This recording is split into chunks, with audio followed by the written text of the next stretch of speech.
ସନ୍ଧ୍ୟା ଟାଇମ୍ରେ ଆସି ଯାଇଥିଲେ ରିଙ୍କି ଆଉ ରୁବି। ତାଙ୍କ ସହିତ ମାର୍କେଟ କରିବାକୁ ପଳେଇଥିଲି। ସେଠୁ ବା ଚୁଡ଼ି ଫୁଡ଼ି କିଣିବାର ଥିଲା। ସେଠୁ ଆମେ ବାହାରିଥିଲୁ ଆମ ଘରକୁ, ମାନେ ମୋ ବାପ ଘରକୁ, ମୋ ଖଜୁରୀପଦା ବାଙ୍କି ପାଖରେ ଆମ ଘର। ତ ସେଇଠି ଯାଇକି ପହଞ୍ଚି ଗଲା ପରେ ଇଏ ଦେଖନ୍ତୁ ଆମ ହିରୋଇନ, ମାନେ ମୋ ଆଈକି କେତେ ସୁନ୍ଦର ଥିଲା ତା ବୟସ ବେଳେ, ମୁଁ ଆପଣଙ୍କୁ ଆଉ କ'ଣ କହିବି।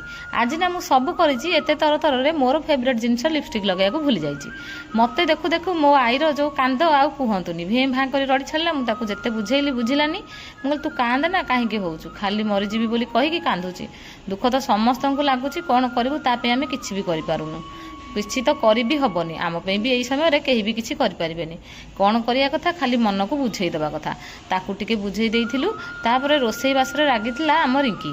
ଆଜି ଟିକେ ଉପାସ ଥିଲା, ସେଥିପାଇଁ ଶାଗ ଉପମା ଟିକେ ବନା ହେଇଥିଲା। ରାତିରେ ଯିଏ ଯୁଆଡ଼ୁ ସମସ୍ତେ ବସିକି ଖାଇ ଦେଇଥିଲୁ। ବ୍ଲଗ୍ ଟିକେ କାହାକୁ କରିଦେବାକୁ କହିଲେ ସମସ୍ତଙ୍କୁ ଭିଡ଼ ଲାଗୁଛି ମୋବାଇଲଟି ଧରିବାକୁ। ରହିଯାଉଛି, କାଲି ପୁଣି ଆପଣଙ୍କ ସହିତ